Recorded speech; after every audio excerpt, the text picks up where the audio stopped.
I knew he'd change everything the moment I heard his footsteps. Crisp, deliberate, unhurried, like someone measuring ownership with each stride. When Adrien Vance walked into Horizon Dynamics, he didn't glance around. He didn't need to. People like him carry certainty like a badge. From my office on the mezzanine, I watched him move beneath the atrium skylight, his shadow cutting a clean line across the floor. He didn't introduce himself, not really. Just appeared.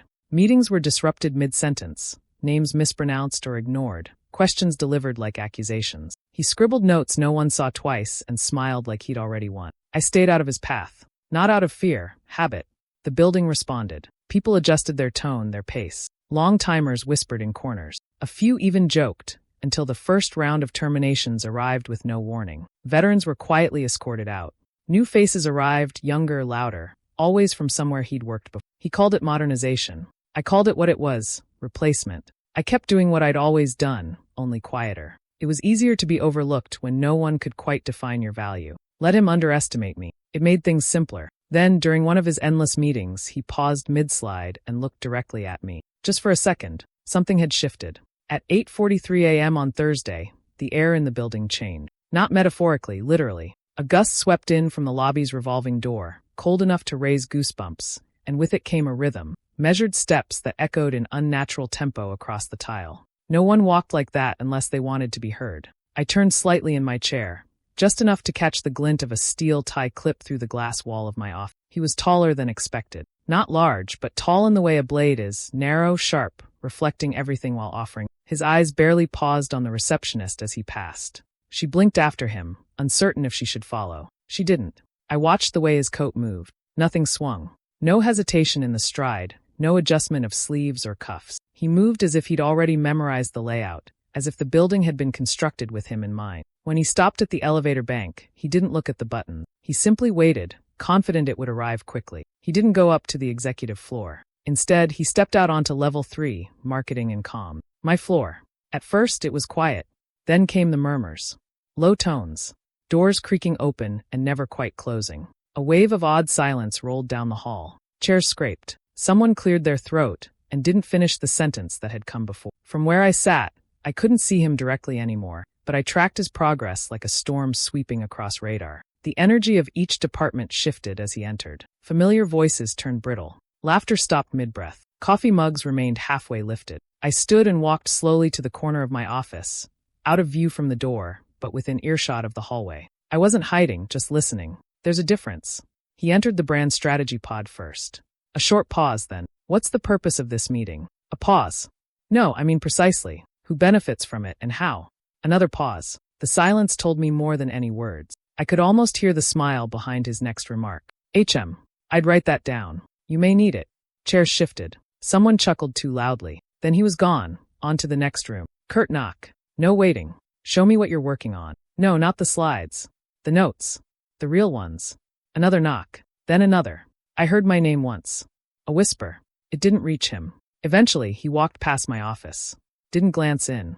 Not once. His gaze was straight ahead, fixed on something only he could see. As if the wall itself were a door and he was the only one with a key. I didn't move. I didn't speak. I let him pass. There was something fascinating about the way people stiffened after he left a room, as if they were still holding their breath, unsure if the air was safe again. I knew that feeling. I'd seen it before, but never quite like this. At 10:14 a.m., I watched him pause outside the glass conference room, where comms was holding their weekly review. He didn't open the door. He didn't need to. He tapped the glass twice with his knuckle. Slowly. Inside, every head turned. He smiled, not warmly. Then he moved on. It was the kind of smile you see when someone watches something fall exactly as they intended. After he passed my office, the silence stuck. No one said anything for a full hour, as if speaking too soon might summon him back. People typed slower. Conversations stalled mid-sentence. There was a shared twitch in the air, subtle but contagious, like we were all trying not to flinch at the same invisible cue. By late morning, the whispering began. Not loud, not defiant, just careful little exchanges at hallway intersections, muttered comments in the elevator when the doors began to close. Snippets passed like smoke. He's like a sub with a god complex. Watch your volume. I heard he sat in on engineering and made 6 changes in 20 minutes. No idea what half of them even meant. He fired a guy at Crestwood in the middle of a call. I didn't participate. I'd seen this before. Not the man, men like him. Titles dangling from their necks like new keys, swinging wildly, trying every door without checking what was already behind. They never stopped long enough to learn who built the place they were so eager to remodel. People started walking faster in the halls. They lowered their monitors when they weren't at their desks. Someone wiped the whiteboard clean even though there was no meeting scheduled. All reflex. Annika, the HR director, looked worse by the hour. She usually moved with calm efficiency, but that morning she bumped into a chair and didn't apologize. At noon, she walked past me holding a manila folder with trembling fingers. I'd never seen her shake before. Someone mentioned she'd started taking lunch alone in her car. By early afternoon, the lights in conference room B were off, but the door was closed. A few of the younger team leads gathered around it like they were standing beside a hospital room, not a meeting space. They didn't knock. No one wanted to be the one to find out who was in there. From my office, I saw a group from accounts huddled near the coffee station, speaking in tight formations. One of them turned, saw me looking, and quickly straightened. I didn't break eye contact. He looked away. My name never came up, not directly. But I felt it. A shift. That uncomfortable awareness that comes when people start to consider who's next. The safest assumption is always the quiet one. I kept still. That's how you survive it, by becoming part of the background, by knowing when to offer nothing. Because the truth is, they weren't just whispering about him. They were whispering about what he hadn't done yet. And in offices like this, it's never the action that causes panic. It's the pause before it. The moment you realize someone has started rearranging the chessboard, and you're still trying to figure out if you're a rook or a pawn, or if you're already off the board. The first one was Greg Myers from operations. 22 years in the company, gone before the office even finished its morning coffee. No announcement, no farewell, no warning. Just a blank calendar slot where his weekly sync used to be. The second was Marta Singh, finance. She'd trained half the department, ran the year-end close like muscle memory. Her desk was cleared by 2:15. After that, the rhythm picked up. Every day, another empty chair. They didn't go in groups. That was the unsettling part. There was no mass culling, no dramatic Friday bloodletting. Adrien was smarter than that. He did it like surgery, one incision at a time, clean and clinical. A few were told in person. Most got a quick email from HR asking for a brief chat. The phrase became radioactive. You could hear the breath catch in someone's chest the moment it landed in their inbox. The halls went quiet after lunch. People stayed at their desks, eyes fixed on monitors, barely blinking. Collaboration slowed to a crawl. No one wanted to be too visible. No one wanted to be overheard second-guessing anything. And yet, all the gaps filled overnight. New faces began appearing, young, unnervingly enthusiastic, always introduced with the same vague phrase, from Adrien's previous team. No titles. No context. They moved in packs, speaking in fluent jargon, making recommendations, before they'd even learned what the old processes were. Some of them didn't know how to use the internal system. One mistook a board member for a vendor rep, but they carried themselves with confidence because they knew they were safe. They were his. That was all that mattered. I watched all of it from behind my glass wall. No one spoke to me directly. Maybe they assumed I was next. Maybe they hoped I was invisible enough to survive the purge. Or maybe they just didn't know how to ask why I was still standing when people with louder titles and longer resumes were vanishing over. I didn't speak up. I didn't warn. I didn't intervene. I took notes, not literal ones, just mental tallies of what was being dismantled, brick by brick, department by department. There's a moment in every collapse when people stop resisting and start adapting. I could feel the office crossing that line. Loyalty was becoming liability. Caution became currency. People who once spoke with certainty now watched their words like someone was writing them down. Adrien wasn't rebuilding anything. He was clearing the ground. It wasn't personal. It never is at first. But the more he tore out the roots, the more I wondered when he'd start asking about mine. The meeting was called late. Too late for it to be routine. The calendar invite came without an agenda from Adrien's assistant. Not HR, not ops. Just a block of time, subject line, efficiency forward, Q3 streamlined discussion. It had that intentionally vague stink, like something already decided was about to be dressed up as collaborative. I sat near the wall. Not at the table. Never at the table anymore. That was reserved for his people now. They always arrived early, always with the same posture. Laptop open, brows furrowed, fingers poised like weapons over the keyboard. I watched one of them nod at nothing for a full 30 seconds before Adrien even entered. He didn't sit. He stood at the front like a lecturer, palms pressed on the polished edge of the conference table. His jacket sleeves didn't wrinkle. That was the first thing I noticed. The second was the tone, factual, sterile. He spoke about overlap, efficiency blind spots, and non-core value redundancy. Every few minutes, he clicked to the next slide. No one asked questions. No one took notes. We just watched. Then came the phrase, institutional bloat. The words dropped like a hammer into the room. I saw one of the senior tech leads flinch. A marketing manager's pen froze halfway through a doodle. Adrien didn't look up from the screen. We need to be leaner, nimble, flat. He didn't look at me when he said it, but the moment after, he turned. Briefly. Long enough. It wasn't a mistake. It wasn't accidental. I felt it land. After the meeting, people left quickly. I stayed behind a few extra seconds, waiting for the elevator traffic to thin. Just as I reached the hallway, I heard him call out, "Evelyn." It took him a beat too long to say it, like he'd had to check. He stepped beside me, walking just a little too fast for conversation. I had to match his pace. "Remind me again, what exactly is it you do with the Taiwan team?" "Taipei," I corrected. "I manage the strategic partnership with Apex Horizon Tech. I've been the primary liaison for 7 years. I handle scheduling, terms localization, interpretation when needed, conflict navigation, technical presentation prep, and onboarding both sides." He squinted like he'd missed a word in a crossword. "So, mostly language stuff." I stopped walking. He didn't. That was the moment, I think. The exact second the shape of it changed. Because it wasn't the dismissal that stung. I'd seen men like Adrien reduce whole departments to bullet points and still sleep soundly. It wasn't personal. But I realized, right then, I'd stopped being invisible. I'd become something worse. A line on his spreadsheet he didn't understand, and therefore didn't value. Which meant I was already gone. He just hadn't made it official yet. I turned back toward my office, slower now. Careful. Because if he was going to cut me out, I wanted to know the shape of the blade first. The meeting request came in at 6:42 p.m. Friday. Subject line: internal discussion, strategic alignment. No details. 30 minutes blocked. Sender: Annika from HR. Location: conference room 2C. The kind of invitation that doesn't need an explanation. You know what it means by what it doesn't say. I stared at it for a moment, unmoving, then closed my laptop. I didn't respond. There was no reason to. Strategic alignment might as well have red exit strategy. I spent the weekend exactly as I planned to, quietly. I didn't talk about the meeting. I didn't call anyone. I let my mind go still. There's a kind of clarity that only shows up when you stop trying to make sense of things. I didn't need to prepare. I'd been preparing for years. Monday arrived. Gray light, barely any wind. I dressed like I always did. Clean, structured. No drama in the silhouette. I walked through the front doors like it was any other morning. Only difference: I didn't carry my laptop. 2C is tucked down a quiet hallway behind the main meeting wing. It used to be the overflow conference room, but lately it had taken on a different purpose.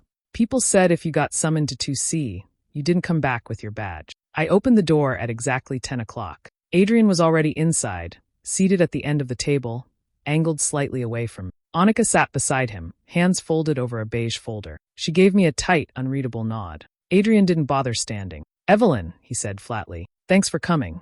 I sat. Quietly. I didn't lean back. I didn't speak first. He cleared his throat. Not nervously, just out of habit, like it was part of a performance he'd rehearsed.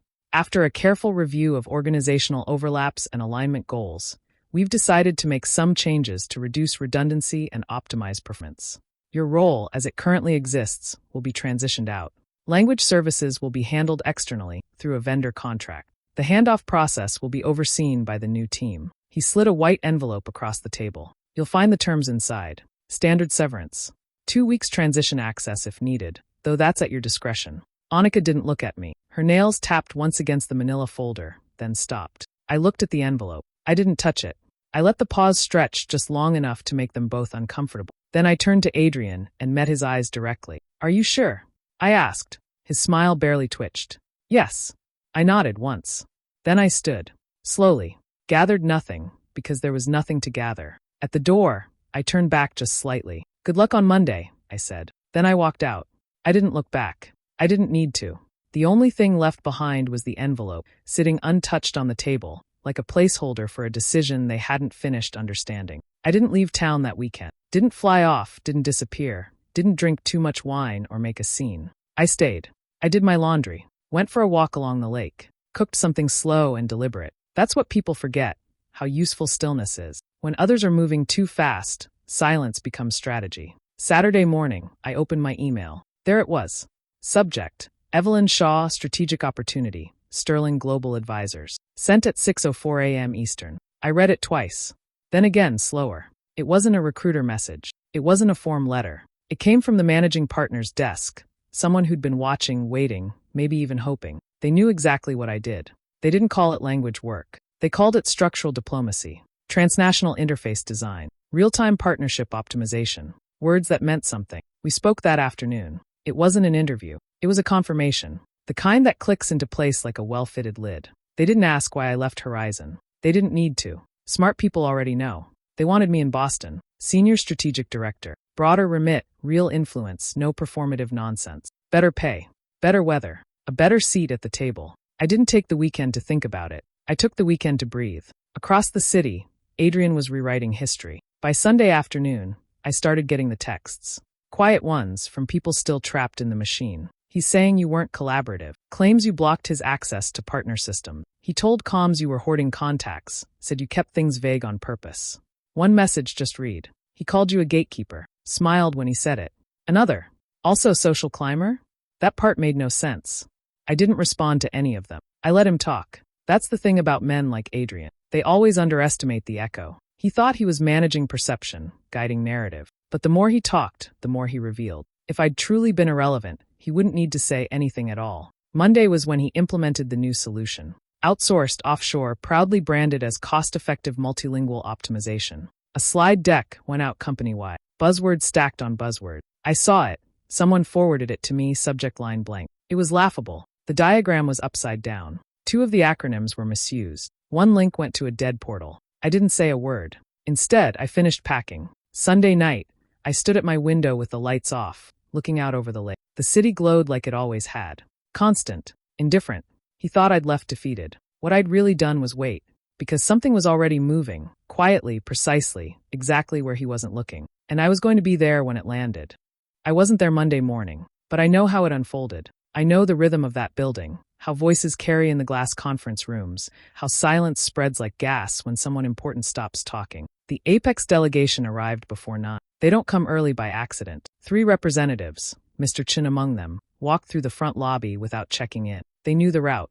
They'd walked it for years. There were fresh pastries in the boardroom, Horizon flags on the digital signage. Adrien had probably rehearsed his opening twice, maybe 3 times. He would have opened with performance charts, clean, visual, digestible. A slide titled something like Agile Transition, Partnership 2.0. New hires from his circle sat around the table, nodding like trained metronome. At least 2 of them likely didn't know who Mr. Chin was. Then came the moment. Before we begin, Mr. Chin said, in that even tone of his, we'd like to speak with Evelyn Shaw. I can picture the look on Adrien's face, how he paused just long enough to register the name, then rearranged his expression back into confidence. Ms. Shaw is no longer with the company, he would have said. Smooth. We've transitioned her functions to our global services model. You're in good hands. He probably gestured, smiled, offered introductions. Mr. Chin didn't take the hand. Instead, he looked at the new liaison, the one Adrien had chosen, and then back at Adrien. We weren't informed. She's moved on, Adrien likely replied.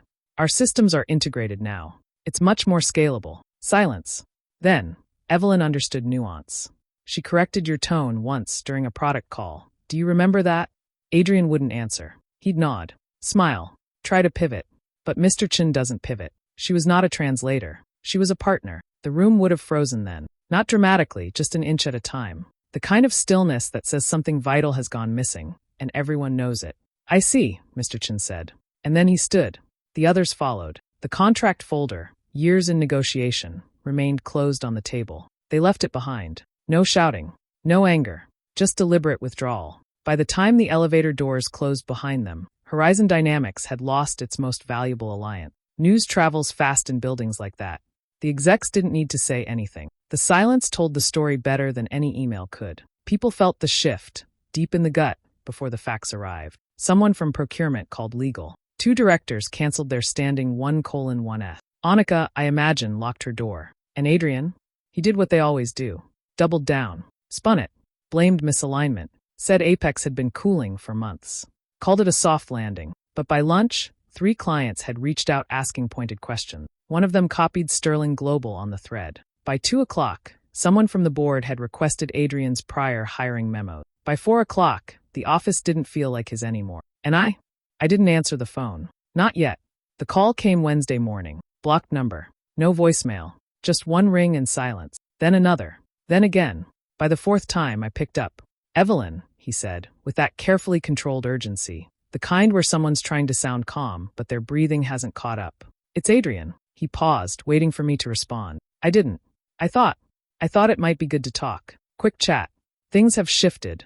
Minor turbulence after the Apex meeting. Nothing we can't course correct. I've been thinking, maybe there's room for a short-term consulting arrangement. A bridge, really. Just while we re-establish continuity. He kept talking. Terms like strategic handoff, soft reset, cleanup. I let him finish. Then I told him I was free Friday morning, at my office. In Boston. Silence. Then a quick, polite laugh. Of course. Yes. Absolutely. Friday, 9 a.m. He walked through Sterling Global's front doors like someone entering a courtroom he hadn't realized he'd be standing in. His jacket looked too stiff. His smile too practiced. He offered a handshake. I gave him a seat. We didn't discuss the past. I let him do what he came to do. I've drafted a contract, he said, sliding it across. Short-term, high discretion. You'd have full internal access. Project-based. You'd help us understand where the misalignment began. He still couldn't say it outright. That he'd failed. That he needed me. I skimmed the document. Nothing surprising. I could do more damage with less. I signed. He looked relieved, almost grateful. He thought the storm had passed. That I'd come back. He didn't understand what I'd really returned for. By noon, I was in the system. Credentials reactivated. Inbox restored. Quietly, of course. No announcement. Adrien didn't want to spook anyone. He framed it as legacy knowledge reabsorption. No one believed him. That afternoon, I opened a private channel. To Mr. Chun. I didn't ask for anything. I just told the truth. What had happened. Who had been removed. What had been misunderstood, intentionally. I sent a redacted slide from Adrien's new language solution as evidence. No commentary needed. I included my new title, my new signature, and a short, handwritten note scanned into the message. We never finished that conversation about adaptive rollout in EMEA. I'm still interested, if you are. He replied 3 hours later. Let's resume. By Monday, Apex Horizon had entered exploratory talks with Sterling Global. Informally at first.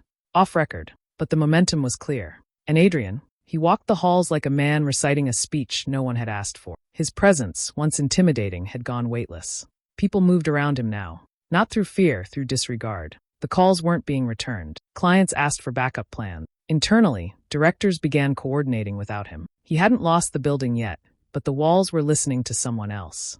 And I was right where I needed to be. Not back. Above. He asked for another meeting. No assistant this time. No scheduler. Just a direct email with the subject line. Can we talk? He didn't say why. He didn't need to. I let 3 days pass before I answered. We met in conference room 5A, the same one he'd used to dismiss me. Fitting. He was already seated when I arrived. Tie loosened. Jaw tight. A cup of coffee sat in front of him, untouched. He stood when I entered, but I didn't offer a handshake. I sat. So did he. I need your help, he said. His voice was quieter now. No buzzwords. No bravado. Just strain. We're bleeding, he admitted. Clients are exiting. Morale's gone. Internal alignment is off. I think we both know the Apex collapse was pivotal. I didn't interrupt. I let him say every word he thought mattered. Finally, he looked up at me, really looked, waiting for strategy, hoping for rescue. You want to know what happened, I said. Calmly. You want the through line. The explanation. He nodded once. I'm the reason Apex pulled out. His eyes twitched. I'm the reason Sterling Global is signing your lost clients. He blinked slowly. I didn't return to save you, Adrien. I came back so you'd know it was me. The silence that followed wasn't loud. It was hollow. He stared like he hadn't heard me correctly. Or maybe like he had, but couldn't compute it. You fired a cornerstone, I said. Not because I failed. Because you didn't recognize what I was. I stood. He didn't. You built an empire on the assumption that no one before you mattered, I said. Now you get to manage its collapse. I left without waiting for a response. I didn't look back. There was nothing left to salvage. Some men have to see the wreckage before they believe they were steering the ship. I just made sure he saw who lit the match. Was I right to take him down, or should I have just walked away? Tell me what you would have done. And if you want more stories like this, hit subscribe and turn on notifications.